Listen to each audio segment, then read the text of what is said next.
الحمدللہ وکفا وسلام علی عباده الذین اصطفا اما بعد فاعوذ باللہ من الشیطان الرجیم بسم اللہ الرحمن الرحیم ومن يتق الله يجعل له مخرجا ويرزقه من حيث لا يحتسب وقال النبي صلى الله عليه وسلم لكل أمة فتنة وفتنة أمتي المال صدق الله مولانا العظيم وصدق رسوله النبي الكريم۔ ایک مرتبہ نہایت عظمت و محبت کے ساتھ ہم سب اپنے آقا سرکار دو عالم صلی اللہ علیہ وسلم پر درود شریف پڑھیں۔ اللہم صلی علی سیدنا و مولانا و شفیعنا و سندنا و امامنا و مقتدنا و حبیبنا و رسولنا و قدوتنا محمد وعلى آل سيدنا ومولانا محمد وبارك وسلم۔ اسٹیج پر رونق افروز حضرات علماء کرام اور اپنی نیند اور اپنے سونے اور اپنی راحت و آرام کو قربان کر کر محض دین کی نسبت پر جمع ہونے والے ہمارے سامعین مرد اور سامعین خواتین حضرات، میں اپنی بات شروع کرنے سے پہلے آپ کی اس جلسے کی 3 خاصیت بیان کر دیتا ہوں۔ پہلی بات تو یہ ہے کہ آپ کے اس جلسے میں جتنے مقرر اب تک آئے ہیں ہر مقرر کا سبجیکٹ طے ہے۔ جب اشتہار چھپنے کے لیے ٹھکری باری پہنچا تو حضرت محتمم صاحب اور ہم لوگوں نے اسی وقت مقررین سے بات کر کے ان کو یہ کہہ دیا کہ ہمارے پاس اگر 13 مقرر ہیں تو 13 مقرر کی 13 بات ہوگی، ہر مقرر ایک بات نہیں کہے گا۔ چنانچہ 2 دن میں یہ سلسلہ چلا اور آج تیسرا دن ہے۔ ہمارا بھی الگ عنوان ہے، میرے بعد حافظ سہراب صاحب آئیں گے، ان کا بھی عنوان ہے، حضرت محتمم صاحب کا بھی عنوان ہے، اور اخیر میں حضرت استاذ حضرت اقدس مفتی عبدالرحمن صاحب کا بھی عنوان ہے۔ اس لیے آپ کا ایک مقرر کو سن کر چلے جانا یہ اس لیے ناکافی ہوگا کہ آنے والا مقرر وہ بات نہیں کرے گا جو پہلے نے کی ہے، وہ الگ بات کریں گے جو آپ کی ضرورت کی ہے، اس لیے ہر ایک کو سننا ہے، یہ طے کریں گے انشاءاللہ۔ دوسری بات یہ عرض کرنی ہے کہ عموماً ہوتا یہ ہے کہ حافظ سہراب صاحب چندہ کرتے ہیں اور مجمع ٹوٹ جاتا ہے، یہ عام طور پر ہوتا ہے، مجمع ٹوٹ جاتا ہے، لوگ گھروں کو جانا شروع کر دیتے ہیں، چاہے رات کے ابھی 11 کیوں نہ بجے ہو۔ اتنی محنت سے 3 دن اور کئی لاکھ روپے جمع کر کے آپ نے اتنا حسین اور خوبصورت پروگرام سجایا اور دعا تک آپ شریک نہ رہے، یہ معلومی کی بات ہوگی۔ تو میرے بعد حافظ سہراب صاحب آئیں گے اور چندہ کریں گے، بیان کریں گے، لیکن میں آپ کو کہوں کہ آپ ان کے بعد آپ میں سے کوئی یہاں سے اٹھے نہ۔ وجہ تیسری بات بیان کرتا ہوں، خصوصیت یہ ہے کہ اس پروگرام کے سب سے اہم مقرر مدرسہ شاہی مراد آباد کے استاذ حدیث موقر پیر ذوالفقار نقشبندی پاکستان، جو پوری دنیا کے علماء کے محبوب پیر ہیں، ان کے بہترین خلیفہ، بہترین مجاز حضرت مفتی عبدالرحمن صاحب نقشبندی دامت برکاتم ٹھکری باری میں آ چکے ہیں۔ ہم ابھی وہیں تھے، حضرت کا وہاں پہ دعا ہوا، حضرت کے ناشتہ کا انتظام کر کے ان کو آرام کے لیے کر دیا، بس تھوڑی دیر میں وہ تشریف لائیں گے۔ خصوصیت یہ ہے کہ وہ ڈائریکٹ مکہ المکرمہ سے عمرہ کر کے دلی ایئرپورٹ پہنچے اور دلی سے گاڑی پر بیٹھے اور باگڈورا پہنچے، عمرہ کر کے ڈائریکٹ آپ کے پاس آتے ہیں۔ حدیث میں فرمایا گیا جب مسلمان بندہ عمرہ کر کے آئے اور اس بندے سے اگر کوئی دعا کروائے، اللہ اس کی دعا کو کبھی ضائع نہیں کرتے۔ تب آپ مجھے بتائیں گے کہ حضرت کا بیان سن کر جائیں گے نہیں؟ کون جائے گا؟ ہاتھ اٹھا کے کہیں۔ یہ نوجوان مقرر ہی نہیں، میں اپنی عینی شہادت دیتا ہوں، میں مراد آباد میں پڑھ چکا ہوں، یہ نوجوان ولی ہے۔ رمضان میں عشاء اور تراویح سے فارغ ہونے کے بعد یہ مراقبے میں بیٹھتا ہے تو تہجد تک 3.5 اور 4 گھنٹہ مراقبے میں بیٹھا رہتا ہے، اللہ سے راز و نیاز کی باتیں کرتا رہتا ہے۔ ایسا پیر اور ایسا قطب اور ایسے ابدال خوش نصیب ہیں جو ہے آپ ڈھکوا ٹولی والے آپ کی سرزمین پر آ چکے ہیں۔ آپ دعائیں دیں حضرت مولانا ممتاز صاحب ٹھکری باری اور مفتی سبی صاحب کو کہ ان کی برکت کی وجہ سے ایسا پیر آپ کے پاس آ گیا ہے۔ تو آپ آخر تک رہیں گے نہیں انشاءاللہ، میری بات آپ پھر بلا کے سن لیجئے گا، لیکن ایسی شخصیت بار بار نہیں ملے گی، سنیں گے انشاءاللہ، آخر تک رہیں گے انشاءاللہ۔ یہ میں نے تمہیدی بات کی تھی، میری اب اصل بات شروع ہوتی ہے۔ 9 بجنے کو جا رہا ہے، میرا وقت بھی محدود ہے، یہاں 9 سے میرا وقت شروع ہوتا ہے۔ بات دراصل یہ ہے کہ ہر زمانے میں اللہ تبارک و تعالیٰ نے امت کی آزمائش کے لیے کوئی نہ کوئی چیز مقرر کی ہے، جس میں امت کو آزمایا جاتا ہے، پرکھا جاتا ہے، جانچ کیا جاتا ہے کہ آیا میرا یہ بندہ مکمل میرا پیروکار ہے، میرا عاشق ہے، یا یہ جھوٹوں کا دعویٰ کر رہا ہے۔ آپ نے دیکھا ہوگا مٹی کا برتن خریدنے جب انسان جاتا ہے نا تو مٹی کو اٹھاتا ہے برتن کو اور اس کو یوں بجاتا ہے، بوڑھے لوگ جانتے ہیں، اب تو مٹی کا برتن بھی ختم ہو گیا، بجاتا ہے، جس برتن سے ٹن ٹن کی آواز آتی ہے خریدنے والا سمجھتا ہے یہی میرا مقصود ہے، مجھے یہی لینا ہے، اس لیے کہ بہتر ہے، مکمل پکا ہوا ہے، اس میں کوئی کمی نہیں ہے۔ اور جس برتن سے بھٹ بھٹ کی آواز آتی ہے، پھٹ پھٹ کی آواز آتی ہے، اس کو چھوڑ دیا جاتا ہے۔ یہ جو بجایا، لینے والے نے جو یہ بجایا، یہ کیا کیا ہے؟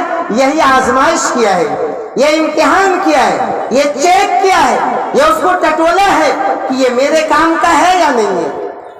میرے بھائی، ہر زمانے میں آدم سے لے کر عیسیٰ تک ہر زمانے میں اللہ نے اپنے ایمان لانے والے بندے کو آزمایا ہے، پرکھا ہے، بجایا ہے، حالات اور مصیبت لائے ہیں یہ دیکھنے کے لیے کہ یہ میرا پکا بندہ ہے یا کہ پھسل جانے والا ہے، بہک جانے والا ہے، مرتد ہو جانے والا ہے، بگڑ جانے والا ہے، لہر میں ڈوب جانے والا ہے، یا استقامت کے ساتھ، ہمت کے ساتھ، جذبے کے ساتھ ایمان پر اور دین پر قائم رہنے والا ہے۔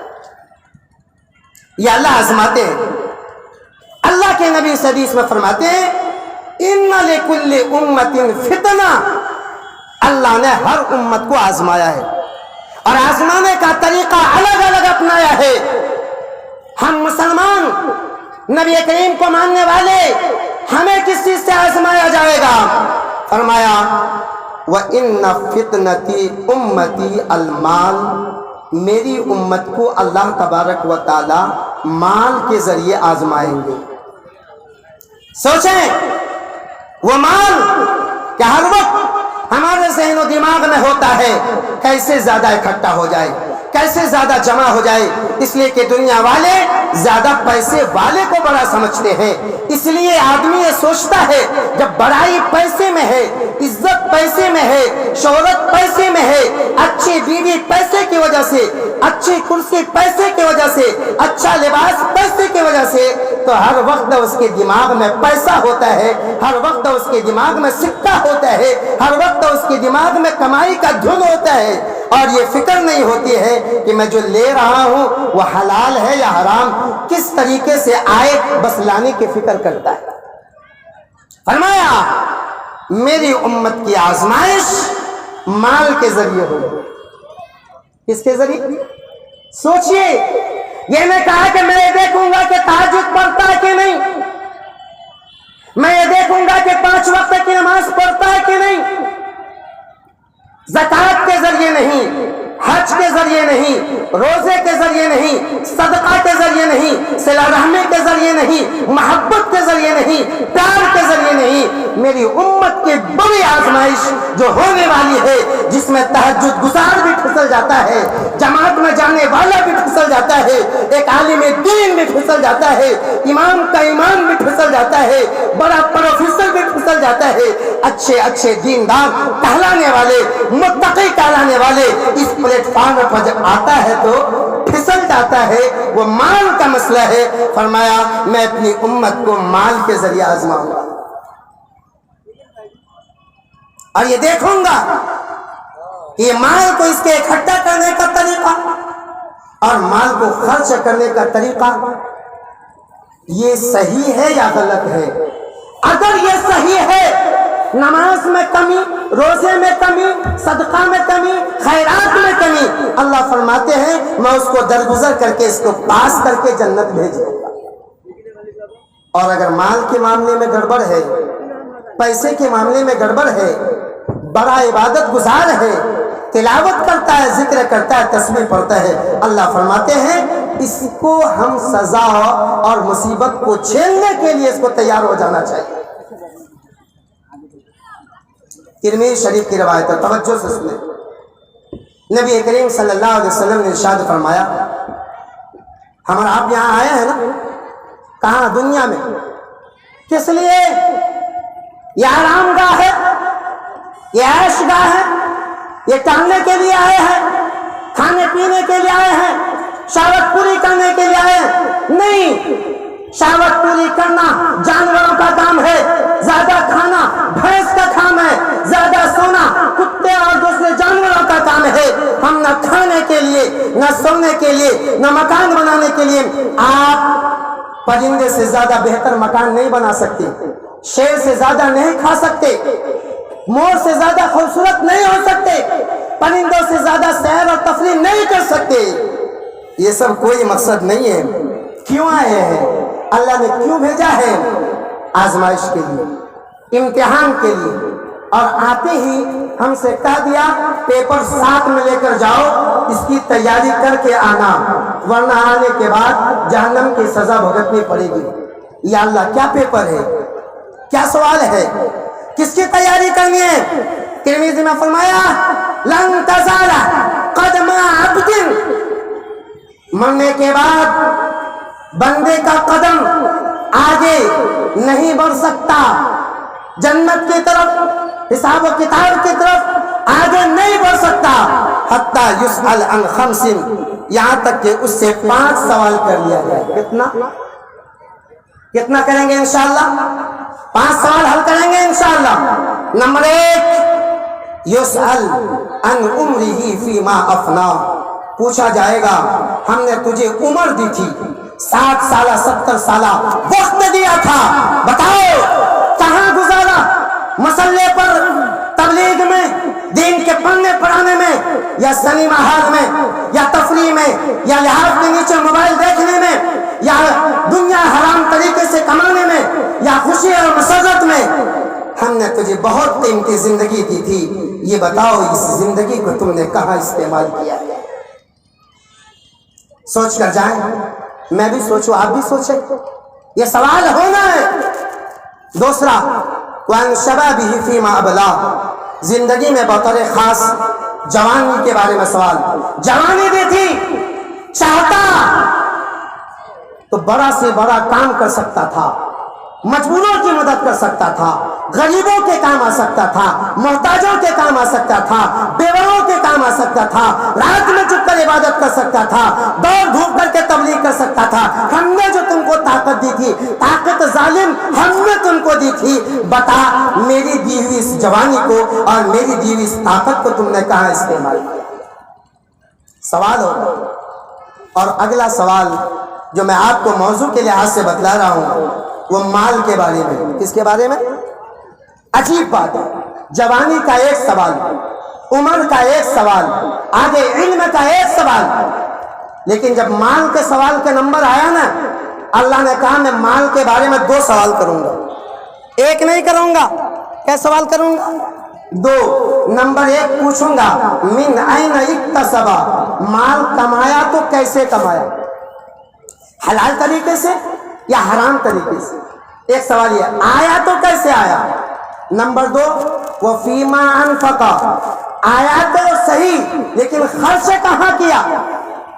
دونوں میں گڑبڑی ہوتی ہے نا، ایک تو لانے میں گڑبڑی، رشوت، سود، جوا، سٹا، ڈکیتی، ظلم، زیادتی، بہنوں کا حق، بیوی کا حق، اور نہیں تو سمدھی تو لے ہی لیتے ہیں بیٹی والے کا حق۔ آیا تو ایسے آیا، کیسے آیا؟ چلو سب ٹھیک آیا، محنت سے کمایا، پسینے سے کمایا، حلال کمایا، لیکن خرچ کہاں کیا؟ تم نے تو بڑا موبائل لے کر بیوی کو دے دیا، بیٹی کی شادی میں لاکھوں خرچے کیا، سنیما میں خرچے کیا، غلط طریقے سے خرچے کیا، آیا صحیح گیا غلط، یہ بھی غلط۔ شرط ہے آئے بھی صحیح جائے بھی صحیح، اگر آیا غلط اور گیا غلط بڑا مجرم، آیا صحیح گیا غلط وہ بھی مجرم۔ 2 سوال ہوگا مال کے بعد، لایا تو کیسے لایا، بھیجا تو کیسے بھیجا، اور 5واں سوال ہے جتنا جانتے تھے اس پر کتنا عمل کیا۔ یہ بات جب آتی ہے نا، عام طور پر مقرر کہتے ہیں کہ جو علم دیا اس پر کتنا عمل کیا، تو مجمع بیٹھا ہوا سوچتا ہے یہ سوال مولوی صاحب سے متعلق ہے، ہم سے نہیں ہے۔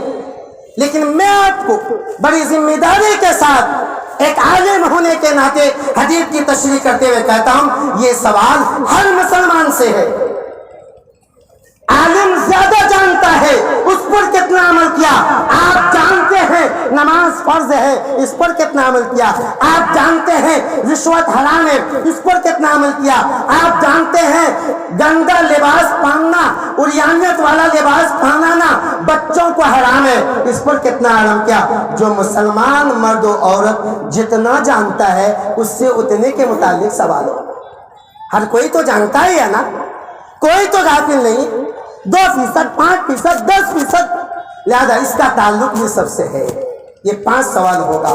میں یہ بات آپ کو سمجھانا چاہتا ہوں کہ میری امت کی آزمائش کس کے ذریعے ہوگی؟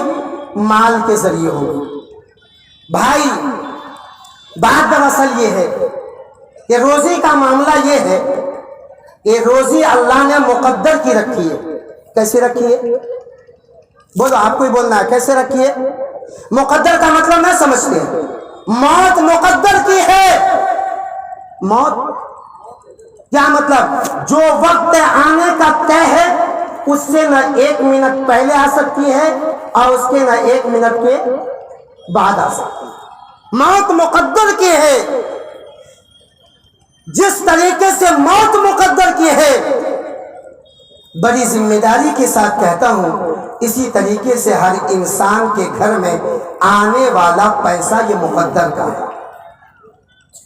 روزی یہ مقدر کی ہے۔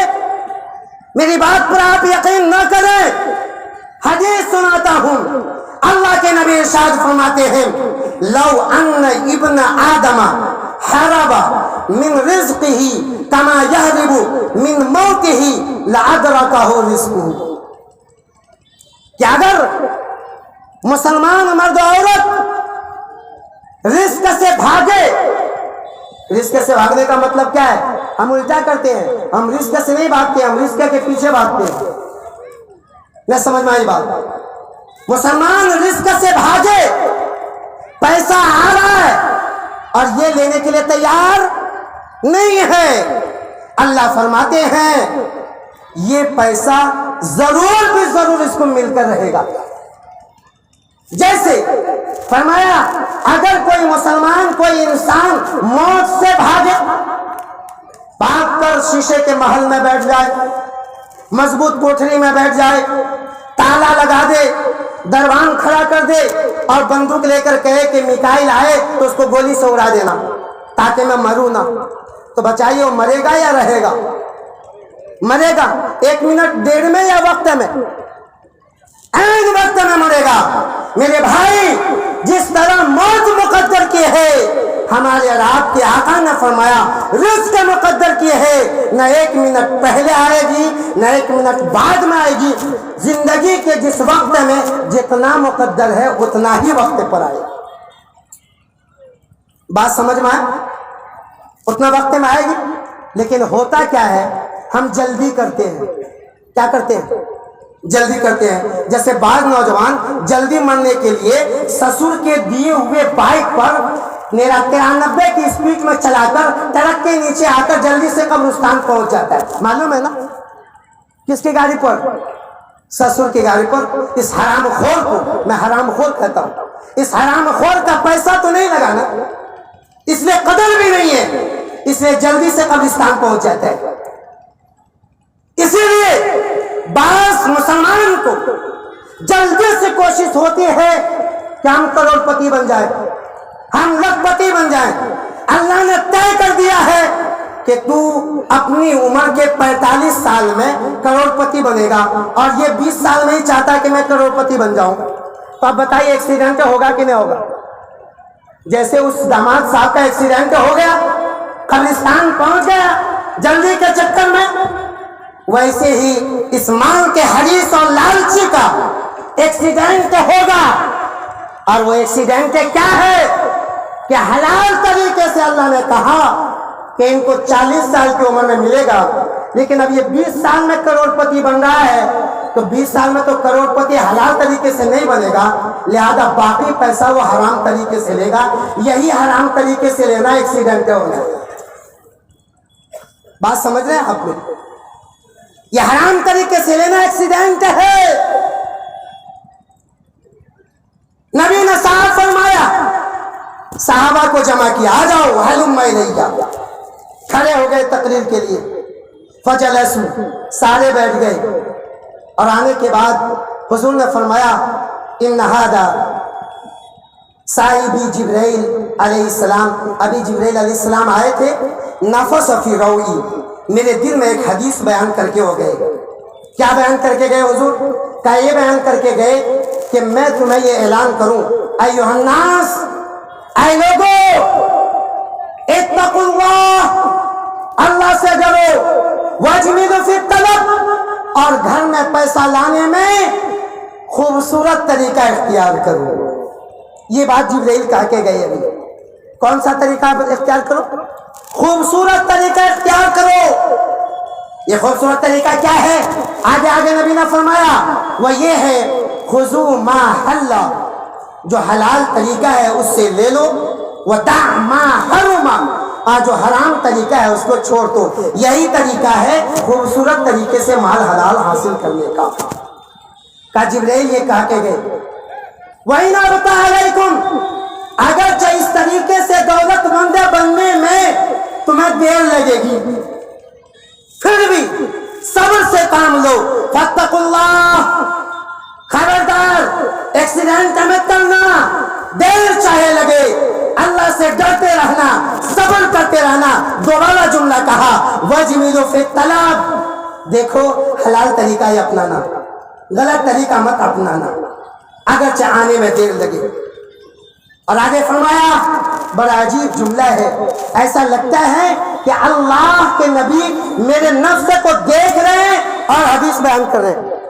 فرمایا آگے فرمایا لا يحملنکم استبطاء الرزق ان تاخذوا ما حرم، کہیں ایسا نہ ہو کہ تم یہ سمجھو کہ یار ابھی تو بہت دیر لگنی ہے، تم جلدی سے مال کو حاصل کر لو بے معصیت اللہ، حرام طریقے سے۔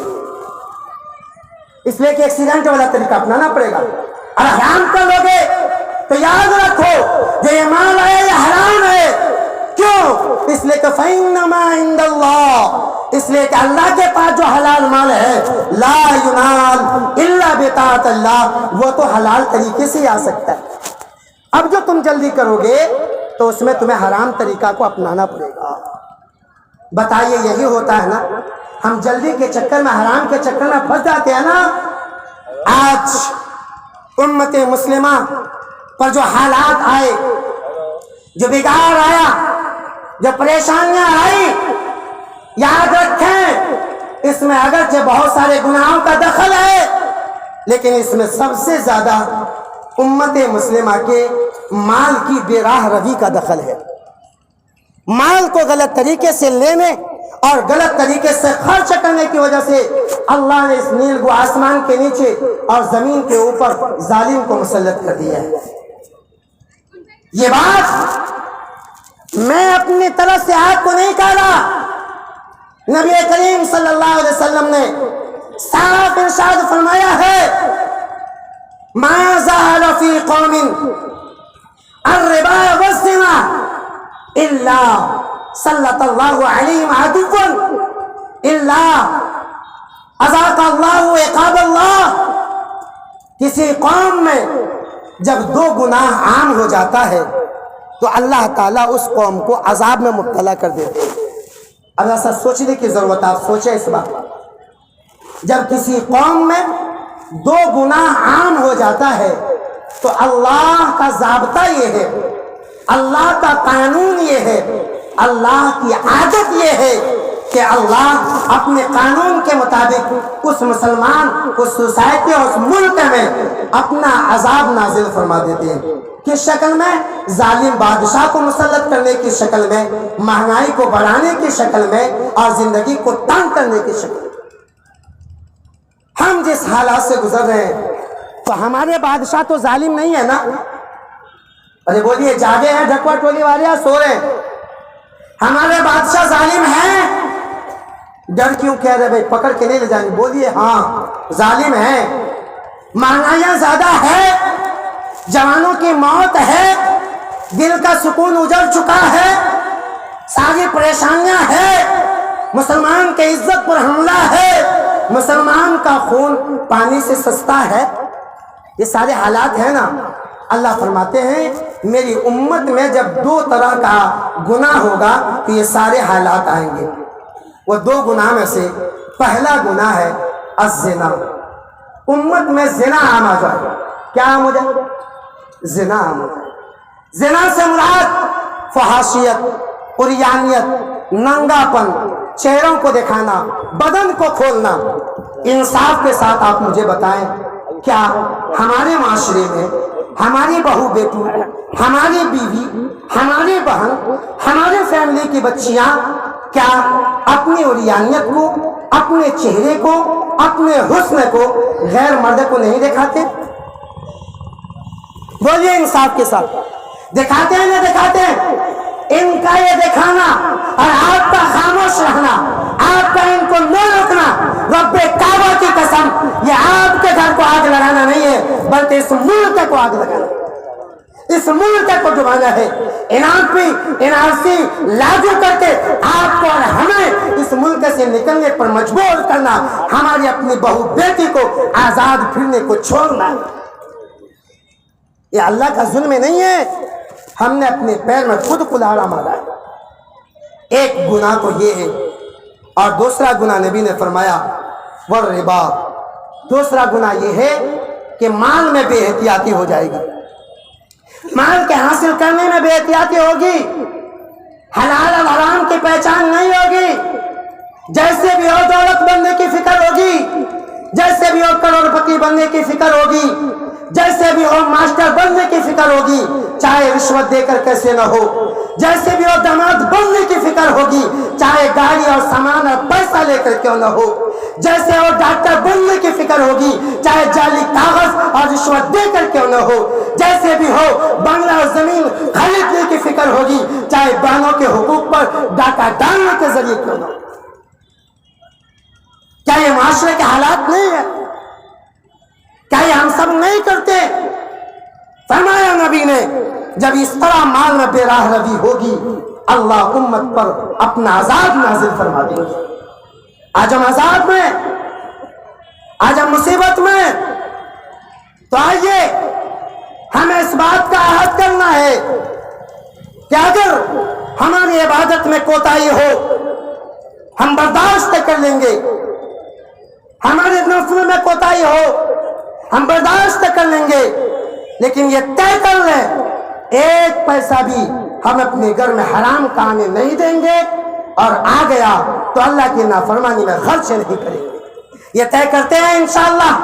ہاتھ اٹھا کے وعدہ کیجئے۔ مسئلہ آسان نہیں ہے، اس پیسے کا مسئلہ آسان نہیں ہے، اس کی بڑی قباحتیں ہیں۔ حرام خوری کے ذریعے جو نحوست ہے، جو خرابی ہے، جو نقصان ہے، یہ صرف مرنے کے بعد کا نہیں، دنیا کے بھی بڑے بڑے نقصانات ہیں۔ پہلا نقصان، جب گھر میں حرام آتا ہے تو اللہ کا سب سے بڑا عذاب اس گھر والے پر جو ہوتا ہے وہ یہ ہوتا ہے کہ اللہ اس گھر سے چین اور سکون کو چھین لیتے ہیں۔ کس کو چھینتے ہیں؟ چین اور سکون کو چھین لیتے ہیں۔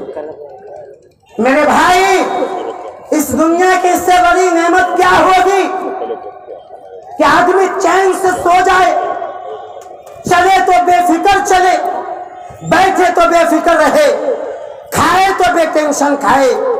یہ چین، یہ سکون، یہ اطمینان، یہ قلب، یہ بنگلہ بڑھانے سے نہیں، یہ گاڑی بڑھانے سے نہیں، یہ زمین خریدنے سے نہیں، یہ کوٹھی بنانے سے نہیں، یہ کروڑ پتی بننے سے نہیں۔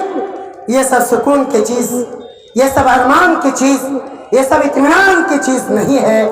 اللہ کا اعلان ہے، سکون چاہتے ہو، الا بذکر اللہ تطمئن القلوب۔ سکون حاصل کرنے کا طریقہ ہے کہ اللہ کا ذکر تیرے گھر میں ہو، اور اللہ کا ذکر تیرے گھر میں تب ہوگا جب تیرے گھر میں حرام کمائی نہیں ہوگی۔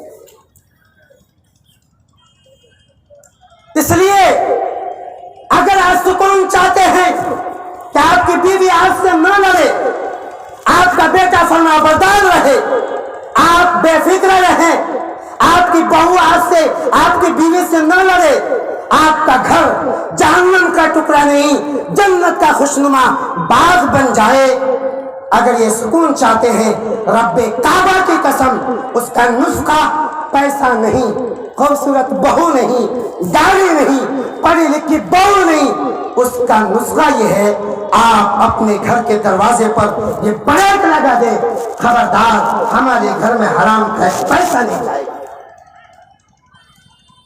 بد دماغ، بد زبان بیوی، نافرمان اولاد، نافرمان بہو، نافرمان بیوی، نافرمان شوہر، اگر اس عمل کی وجہ سے، حرام کو روکنے کی وجہ سے اگر فرما بردار نہ بن جائے، گھر جنت نہ بن جائے، آپ اپنا مقدمہ ٹھیکری باری میں میرے پاس لے کر آئیں، رب کعبہ کی قسم، میں آپ کے مقدمے کو سن کر پوری زندگی غلامی کے لیے میں آپ کو آپ کے حوالے کر دوں گا۔ بات ہماری نہیں قرآن کی ہے، بات ہماری نہیں رب العالمین کی ہے، بات ہماری نہیں رحمت للعالمین کی ہے۔ یہ اتنا بڑا نقصان۔ سکون چاہتے ہیں، اطمینان چاہتے ہیں، یہ طریقہ اپنائیں گے انشاءاللہ۔ دوسرا طریقہ بڑا عظیم نقصان ہے۔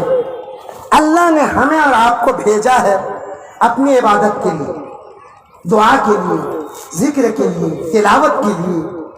وَمَا خَلَقْتُ الْجِنَّ وَالْإِنسَ إِلَّا لِيَعْبُدُونَ، ہم نے اپنے بندے کو عبادت کے لیے پیدا کیا۔ لیکن آپ مجھے بتائیں، وہ کام جس کی وجہ سے انسان کو عبادت کی توفیق نہیں ہوتی، مطلب یعنی ہم چاہتے ہیں مصلی پر کھڑے ہو کر نماز پڑھنا، لیکن اللہ مصلی سے بھگا دے۔ میں جملہ حدیث کا ترجمہ کر رہا ہوں۔ میں چاہتا ہوں، نام لکھاتا ہوں جماعت میں جانا، اللہ کہے نہ ظالم، تو نہیں جا پائے گا۔ میرے گھر بیمار ہوتے ہیں، میں دعا کرتا ہوں اللہ شفا دے دے، اللہ کہے گا نو ظالم، تیری دعا قبول نہیں ہوگی۔ وہ کون سا گناہ ہے، وہ کون سا جرم ہے، وہ کون سا عمل ہے جس کی وجہ سے اللہ جس نے بھیجا عبادت کے لیے وہ عبادت سے روک دے؟ وہ کون سا گناہ ہے؟ آئیے میں وہ گناہ آپ کو قرآن سے سناتا ہوں۔ ترمذی کی روایت ہے، اللہ کے نبی صلی اللہ علیہ وسلم ارشاد فرماتے، ان اللہ طیب، اللہ پاک ہے۔ پاک ہے نا یا ناپاک ہے؟ پاک لا یقبل الا طیب، وہ پاک ہے اور پاک کو ہی قبول کرتا ہے، ناپاک کو قبول نہیں کرتا۔ اگلا جملہ ان اللہ امر المؤمنین بما امر المرسلین، اللہ نے تمام مسلمان مرد، تمام مسلمان عورتوں کو انہی باتوں کا حکم دیا جس کا رسول کو حکم دیا۔ کیا ہے یہاں پر حکم سے مراد؟ تبلیغ نہیں، روزہ نہیں، زکوٰۃ نہیں، خیرات نہیں، عبادت نہیں، تہجد نہیں۔ قرآن کہتا ہے وہ حکم یہ ہے، اللہ فرماتے ہیں یا ایھا الرسول، اے رسولو کلوا من الطیبات،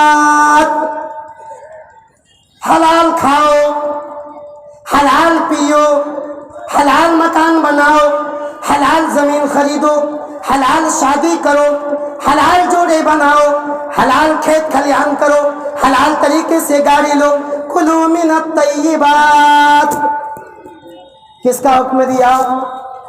بولیے نا، تبلیغ والے بھی بولے، پیسہ والے بھی بولے، علم والے بھی بولے، علم کا بھی حکم نہیں، تبلیغ کا بھی حکم نہیں، زکوٰۃ کا بھی حکم نہیں، حکم ہے تو یہ کہ رسولو کھاؤ، کیا کھاؤ؟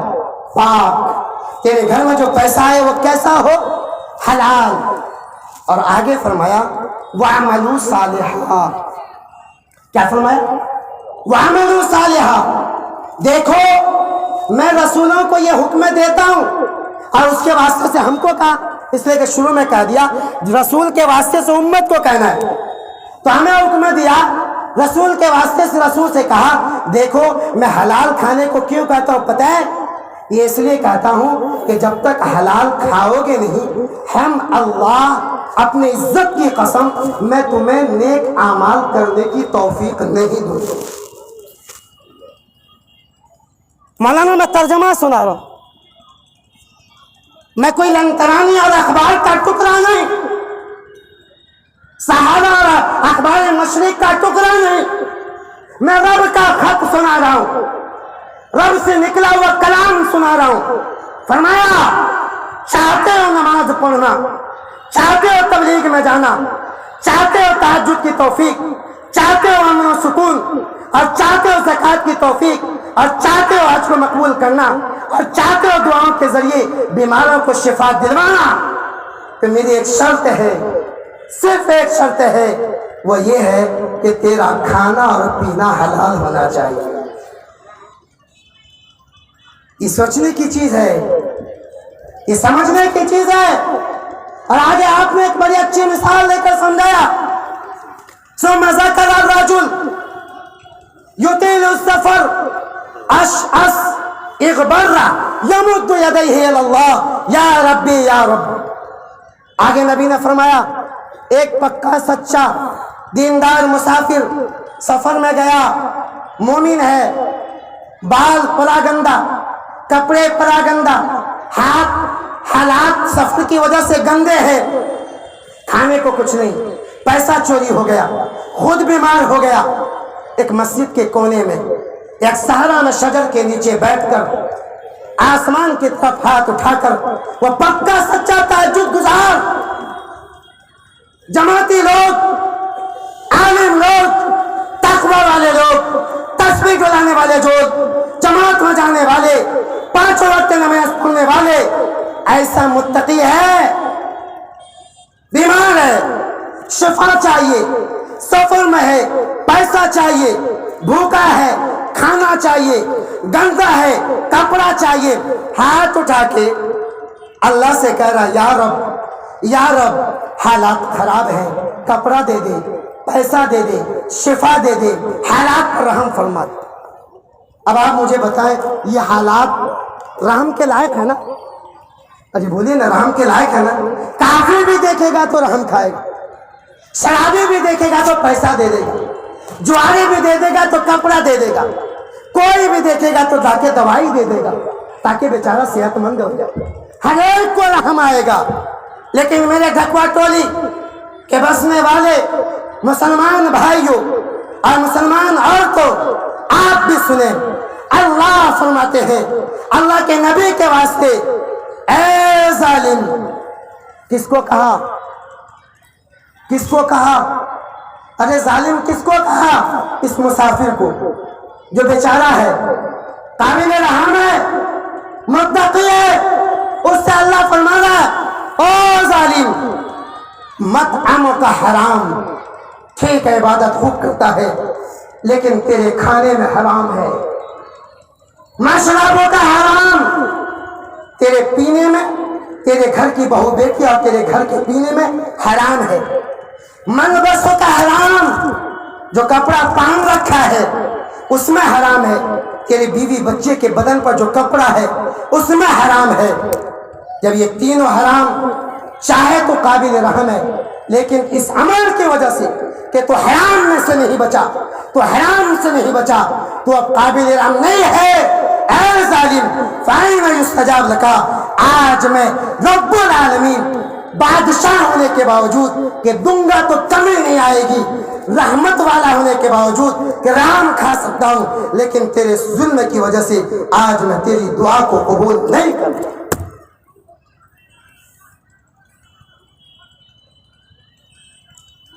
تہجد گزار کی دعا نہیں قبول ہوئی۔ دوسرا عظیم نقصان یہ ہے کہ ہم عبادت کی توفیق سے محروم ہو جاتے ہیں، مطلب ہم جہنم کی طرف جانے کے لیے آگے بڑھیں، اس لیے کہ بغیر عبادت کے ایمان کا ٹکٹ ریزرویشن نہیں ہو سکتا، اور جب ٹکٹ ریزرویشن نہ ہو اور موت کی گاڑی پر بیٹھے تو جہنم جائے بغیر ڈائریکٹ گاڑی جنت کے اسٹیشن پر نہیں پہنچ سکتی۔ اور اعمال کی توفیق آپ کو حلال کھانے سے ہوگا۔ اللہ کے واسطے ہاتھ جوڑ کے کہتا ہوں، لوگ کہتے ہیں مفتی صاحب نماز پڑھنا چاہتا ہوں لیکن دل نہیں چاہتا، یہ وہ جو بات کہتے ہیں یہ جھوٹ نہیں ہوتا ہے، ان کی یہ بات سچ ہوتی ہے، واقعتاً اس کا دل نماز کی طرف نہیں چاہتا۔ کیوں؟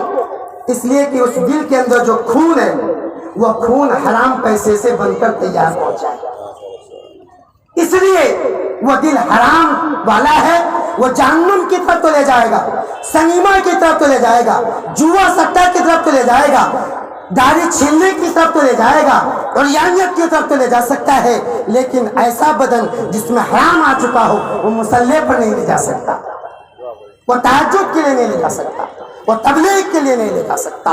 اس لیے میرے بھائی دوسرا نقصان یہ ہے کہ ہم عظیم عبادت سے محروم ہو جاتے ہیں، اس سے بڑا خسارہ کوئی نہیں۔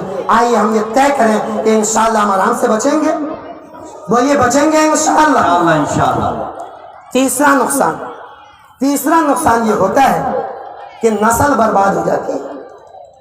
کیا برباد ہو جاتی ہے؟ ہاں، آپ مومن مر کے جائیں، اپنے اولاد کو حرام کھلائیں، نتیجہ یہ ہوگا آپ کی اولاد دین نہیں سیکھے گی، ہو سکتا ہے آپ کی زندگی میں آپ کی اولاد کافر اور مشرک اور مرتد ہو کے مر جائے۔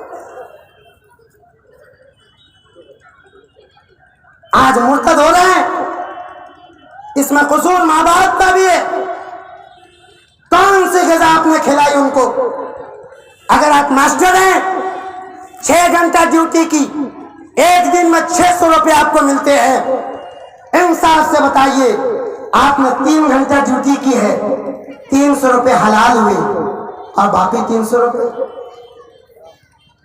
مزدور تھے، 6 گھنٹہ ڈیوٹی 300 روپے کماتے ہیں، 1 گھنٹہ کھیانی کھانے میں گزار دیا تو 1 گھنٹے کا 50 روپے حلال ہے حرام؟ بولیے، ہر ڈپارٹمنٹ، چاہے ڈاکٹر ہو، چاہے ماسٹر، چاہے پروفیسر ہو، چاہے انجینئر، چاہے مزدور ہو، چاہے کسان، جو کوئی بھی پیسہ لاتا ہے، کہیں ملازم ہوتا ہے، کیا ہم ڈیوٹی کا پورا حق ادا کرتے ہیں؟ نہیں، کمی رہتی ہے۔ ہاں، اگر آپ کے 600 روپے میں 300 روپے تو بہت دور کی بات ہے، حدیث یہ کہتی ہے 600 روپے میں اگر 1 روپے بھی حرام آ گیا، آپ کا یہ پورا کا پورا 600 سب حرام ہو جائے گا۔ 7 لفظ ہے، من اشترى ثوبا بعشرة فيه درهم واحد حرام، جس نے 10,000 کا ایک کپڑا خریدا اور اس میں 5 روپے حرام کا، کتنا؟ 5 روپے حرام کا۔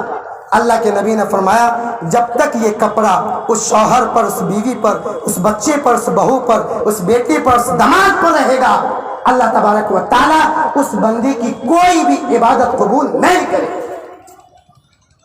ہم کہاں ہیں؟ پھر کہتے ہیں عبادت کی توفیق نہیں ہوتی۔ دوسری روایت میں آیا 40 دن تک اس کی کوئی عبادت، کوئی دعا قبول نہیں ہوتی۔ میرے بھائی، حرام خوری کا تیسرا نقصان، ہماری نسل برباد ہو جاتی ہے۔ بددین اور مرتد اور کافر اور مشرک ہو کر مرنا، یہ امت مسلمہ کی نوجوان نسلوں کی اس وقت تعداد کثیر ہے۔ اس کے اسباب کیا؟ اولاد دین نہیں سیکھا۔ اولاد دین کب سیکھے گی؟ جب باپ دین سکھائے گا۔ اور باپ دین کب سکھائے گا؟ جب باپ حلال کھائے گا۔ باپ نے حرام کھایا، خود دیندار نہیں، بیٹے کو کیا دین سکھائے گا؟ دلی بھیج دیا، کلمہ بالکل نہیں جانتا، سفر کرتا ہوں، اللہ کی قسم جب سفر پر موبائل اور بال کو اور کپڑے کو دیکھتا ہوں، یہ فرق نہیں ہوتا کہ یہ رام چندر کا بیٹا ہے یا عبداللہ کا بیٹا ہے، یہ جہنم میں جانے والا ہے یا جنت کا ٹکٹ لیے ہوئے، یہ مسلمان کا بچہ ہے یہ کافر کا بچہ ہے۔ نتیجہ وہاں کیوں پہنچا؟ باپ دیندار نہیں، دیندار اس لیے نہیں کہ حلال کا اہتمام نہیں کیا، حلال کھاتا، دیندار بنتا، بچے کو دیندار بناتا۔ تیسرا نقصان یہ ہے ہماری نئی نسل مرتد ہو جاتی ہے، تباہ برباد ہو جاتی ہے۔ ہم فکر کریں گے انشاءاللہ، ان کو بچانے کی فکر کریں گے انشاءاللہ۔ چوتھا نقصان جو عظیم نقصان ہے وہ یہ کہ ہماری دعائیں قبول نہیں ہوتی۔ آج ہم کتنی دعا کرتے ہیں، کتنی دعا کرتے ہیں، فلاں مر جائے۔ آج ہی ایک صاحب کہہ رہے تھے یار دعا کرو وہ جو ہے نا وہ سمجھ گئے نا وہ مر جائے۔ دن بدن قانون بناتا رہتا ہے مسلمان کو بھگانے کے لیے، آئے دن وہ جو سوچ کے ان کے سر کا بال بھی اڑ چکا ہے، وہ دعا کرو کہ وہ مر جائے۔ میں نے کہا یہاں ٹھکری بازی میں نہیں، خانہ کعبہ جاؤ، خانہ کعبہ کا غلاف پکڑ کے، اس وقت ہے کہ امت مسلمہ کی 99% لوگ خانہ کعبہ کا غلاف پکڑ کے طواف کر کے تہجد کے وقت میں دعا کرو، تمہاری دعا قبول نہیں ہوگی، وہ مرے گا نہیں۔ کیا بات کہہ رہے ہو یار، کیسے ہو کہہ رہے ہو؟ کہا بالکل صحیح کہہ رہا ہوں۔ کہا انہوں نے سیکھ لیا ہے، ان کو ہمارے جیسے مولوی نے بتلا دیا ہے۔ آپ کو میں ایک اندر کی بات بتاؤں، طلاق کا مسئلہ ہو، قانون کا مسئلہ ہو، نکاح کا مسئلہ ہو، اس بیچارے کو کیا پتا؟ ہمارے جیسے مولوی کو کروڑوں اور اربوں اور کھربوں میں ان ظالموں نے خریدا ہے، اور پھر ان سے یہ پوچھا ہے کہ تم یہ بتاؤ کہ ہمیں مسلمان کی دعاؤں کو رد کرنا ہے، ہمیں یہ کرنا ہے کہ مسلمان کی دعا قبول نہ ہو، اس کے لیے ہمیں کیا کرنا پڑے گا بتاؤ؟ تو ہمارے جیسے مولوی کو معلوم ہے نا حدیث میں کیا ہے؟ حدیث میں صاف فرمایا گیا حرام گھر میں پہنچے گا تو دعا قبول نہیں ہوگی۔ تو انہوں نے کہہ دیا کہ آپ کسی نہ کسی طریقے سے ان کے گھر میں حرام پہنچاؤ، یہ خانہ کعبہ میں پہنچ کر دعا کریں گے، بد دعا کریں گے، تمہارے اوپر کوئی اثر ہونے والا نہیں ہے۔ میرے بھائیوں، میں یہ اخبار مشرق کا خبر نہیں سنا رہا، یہ میں آپ کو اندر کی خبر سنا رہا ہوں جو فیس ٹو وہاں تک پہنچنے والے لوگوں نے بتایا۔ دیا پیسہ، دیا بندر لون، دیا راشن میں گھوٹالا، لیا سرکاری جو ہے جو اس کے آفر ہوتے ہیں اس کے اندر گھوٹالا، دیا بینک کا اور انٹرسٹ کا معاملہ، دیا رشوت اور سود کا معاملہ۔ ہر مسلمان خوش فہمی میں یار ایک سال 1 لاکھ لگاؤ، دوسرے سال 2 لاکھ ہو جائے گا۔ وہ 2 لاکھ نہیں، وہ آپ کو اس ملک سے بھگانے کے لیے پلاننگ سوچ رہا ہے، آپ کی دعا کو رد کروانا چاہ رہا ہے، وہ حرام پہنچا چکا ہے، وہ حرام پہنچا رہا ہے۔ رب کعبہ کی قسم، دنیا کے سارے متقی خانہ کعبہ نہ جمع ہو جائے، لیکن تقوی کے باوجود اگر اس متقی کے پیٹ میں حرام ہوگا، 1000 دعائیں کر لے، دنیا کے ان ظالموں کا کچھ بھی نقصان نہیں ہو سکتا۔